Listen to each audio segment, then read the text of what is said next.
medical care is workers' comp supposed to give me? All right, so the first benefit that workers' comp provides is medical care for accident-related problems up until the point of maximum medical improvement, okay? Now, there is a lot of fighting about that first benefit. The first fight is what's accident-related and what's not. A lot of times what I see is the insurance company wants to focus on one body part and not the others. So often you might have a shoulder injury, but you think you might have some neck involvement, and they only want to take care of the shoulder. So that what's accident related can be a very big fight. Okay. Okay. A lot of times when somebody gets injured, it's not just limited to one body part, and an injury to one body part can affect other body parts. And many times the insurance company is not going to want to take care of some of those other peripheral issues, but under the workers' compensation law, they're supposed to. But you've got the burden to prove that these other body parts have been affected. So at some point, the law puts the burden on you to prove these things, and that's where it gets really difficult. And some people, they fall by the wayside, you know. The next part of it is they've got to provide medical care for accident-related problems up until the point of maximum medical improvement. Well, that's another fight.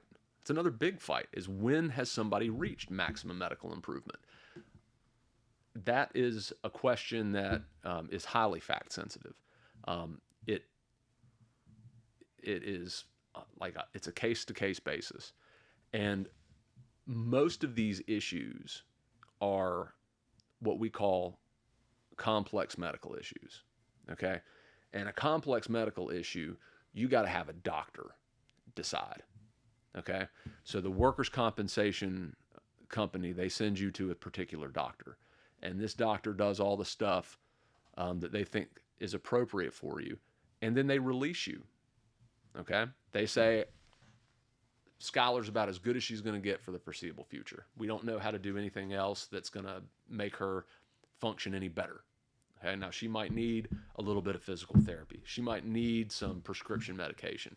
Every now and then she might need a shot, but we don't see her function improving. Mm-hmm. Okay, that's usually what maximum medical improvement means. But that's just that doctor's opinion. You might not agree with that. You might not feel like you've gotten the benefit of a doctor that's taking you serious or hearing you out. So, you know, workers' compensation, one of the things that they don't like to tell you is you are entitled to a second opinion. You can say, okay, Dr. Smith said that I'm at maximum medical improvement, but I don't think I'm there. And so you can request a second opinion to see the next doctor's opinion on whether or not you've really gotten there. Is there anything else they might be able to offer you? And that's that first benefit. It's like I tell everybody, it's a case by case. It's extremely fact sensitive, and it's complicated. It's not something that you need to be doing by yourself. You know, if you drive a forklift for work, you need to drive a forklift for work. You don't need to be doing workers' compensation law because you just don't understand it.